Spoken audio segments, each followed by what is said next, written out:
Gurugram news के YouTube channel को subscribe करें और बेल आइकन जरूर दबाएं ताकि कोई खबर रह ना जाए। बहुत ज़बरदस्त तमाचा सुप्रीम कोर्ट ने मारा है उनका कि आप हर बार किसान को ही पिटते रहते हो, जबकि किसान के अलावा और इतने सारे विषय हैं जिसमें से प्रदूषण होता है। नमस्कार, मैं हूं मन्नू मेहता और आप देख रहे हैं गुरुग्राम न्यूज।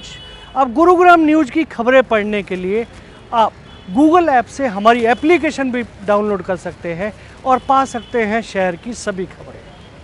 गुरुग्राम के पीडब्ल्यूडी रेस्ट हाउस में हरियाणा के मुख्यमंत्री मनोहर लाल और उप मुख्यमंत्री दुष्यंत चौटाला ने पहुंचकर आज कई कार्यक्रमों का न केवल उद्घाटन किया बल्कि उन्होंने पंचायती राज एक्ट के तहत जो फॉगिंग मशीनें भी वितरित की हैं। और ये फॉगिंग मशीनें वितरित की गई हैं गुरुग्राम क्षेत्र के अंतर्गत आने वाले उन गांवों के सरपंचों को, ताकि वहां पर मलेरिया डेंगू जैसी बीमारियां ना फैल सकें। कुल 166 गांवों में से 154 गांवों के सरपंचों को इस तरह की मशीन वितरित की गई है, जबकि 12 सरपंचों के पास पहले से ही इस तरह की मशीन थी। इससे ये होता है कि अब आने वाले समय में गांवों में भी कम से कम इस तरह की बीमारियां ना फैल सकें।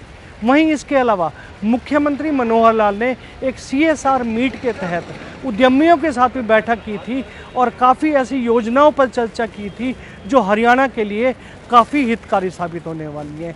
सबसे पहली घोषणा जो की गई है कि अब मारुति प्लांट जो कि मानेसर और अभी तक गुरुग्राम में है, उसी तर्ज पर अब एक मारुति का प्लांट खरखोदा में भी लगाया जाएगा, जिसकी पूरी तरह से रणनीति तैयार हो चुकी है और वहां अब इस प्लांट के लगने से काफ़ी लोगों को रोजगार के अवसर मिलेंगे। मारुति प्लांट के साथ साथ पेंट की फैक्ट्री के लिए भी जो रोहतक में एक काफ़ी बड़ी योजना की गई है और एक रेल कोच फैक्ट्री के लिए भी मसौदा तैयार किया गया है कि आने वाले समय में रोहतक में रेल कोच फैक्ट्री के लिए भी प्लांट लगाया जाए, ताकि वहाँ के लोगों को रोज़गार उपलब्ध हो सके और इसके साथ ही हरियाणा में तरक्की भी काफ़ी हो सके। इसके साथ ही मुख्यमंत्री मनोहर लाल ने ये भी स्पष्ट कर दिया कि जो सुप्रीम कोर्ट ने गाइडलाइंस दी हैं या उन्होंने निर्देश दिए हैं कि मुख्यमंत्रियों को ये जो लगातार बढ़ रहे प्रदूषण को देखते हुए निर्णय लेना चाहिए कि वीकेंड पर यानी कि शनिवार के दिन लॉकडाउन लगाना चाहिए। उस पर उन्होंने जवाब देते हुए कहा कि वो सुप्रीम कोर्ट का जो भी निर्देश होगा उसकी पालना अवश्य करेंगे, लेकिन अभी वो प्रयासरत हैं कि किसी भी तरीके से इस प्रदूषण को कम किया जाए। हालांकि उन्होंने ये भी कहा कि पंजाब में हरियाणा से भी ज़्यादा पराली जलाई जाती है, वहाँ घटनाएं ज़्यादा होती हैं, लेकिन हरियाणा में इस पर पूरी तरह से नज़र रखी जा रही है। इस वजह से हरियाणा में प्रदूषण काफ़ी कम है। तो ऐसे में उन्होंने सुप्रीम कोर्ट की बातों को भी ये कहा है कि वो जो भी आदेश सुप्रीम कोर्ट के आएंगे उनकी पालना अवश्य करेंगे।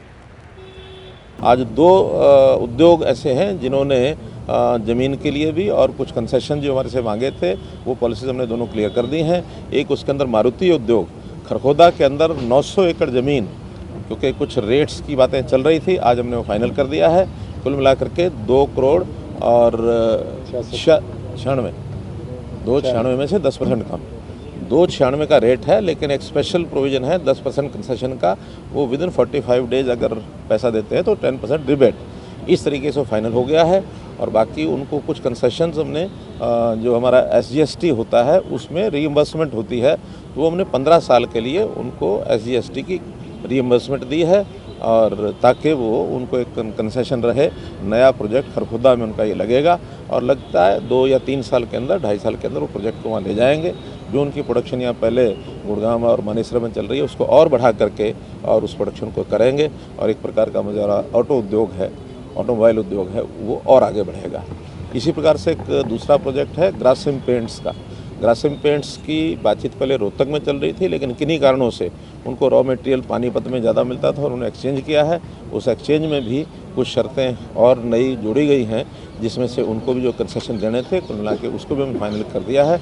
कितने एकड़ पर है? 100, उनका 70 एकड़ के ऊपर वो इंडस्ट्री पेंट की वहाँ लगेगी।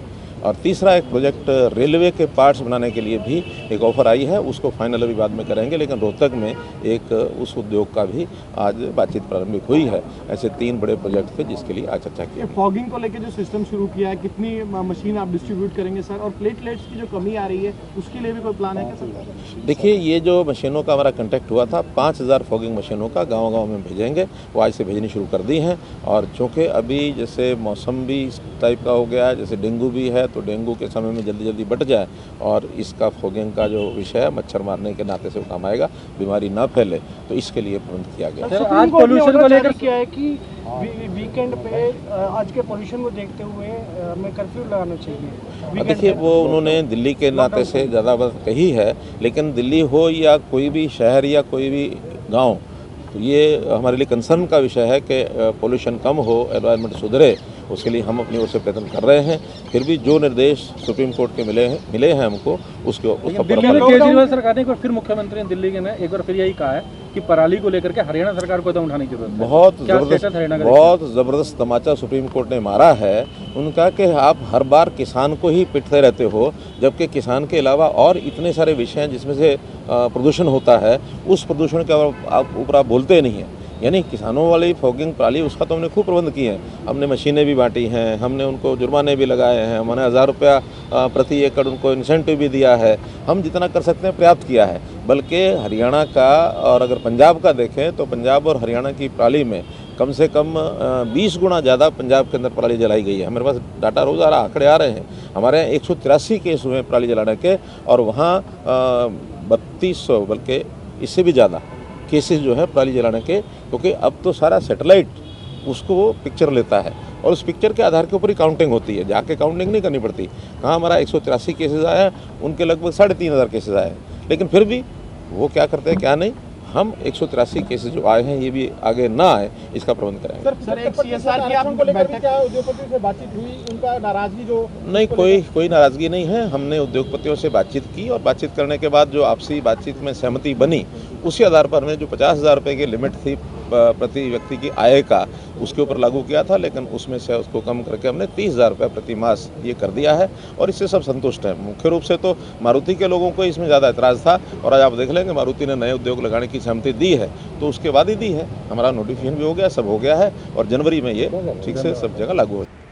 कुल मिलाकर मुख्यमंत्री मनोहर लाल का ये 2 दिवसीय दौरे का आज पहला दिन था, और इसमें उन्होंने काफ़ी ऐसी योजनाएं न केवल गुरुग्राम बल्कि हरियाणा वासियों के लिए सौगात के तौर पर दी हैं। ऐसी ही कुछ योजनाएं उम्मीद की जा सकती हैं कि इस दौरे के दूसरे दिन भी कल कहीं ना कहीं गुरुग्राम वासियों को अवश्य मिल सकती हैं। इस खबर के बारे में आप अपनी राय हमें कमेंट करके अवश्य दीजिएगा, और इस खबर को ज़्यादा से ज़्यादा शेयर भी कीजिएगा, ताकि ज़्यादा से ज़्यादा लोगों तक सही जानकारी सही समय तक पहुंच सके। नमस्कार।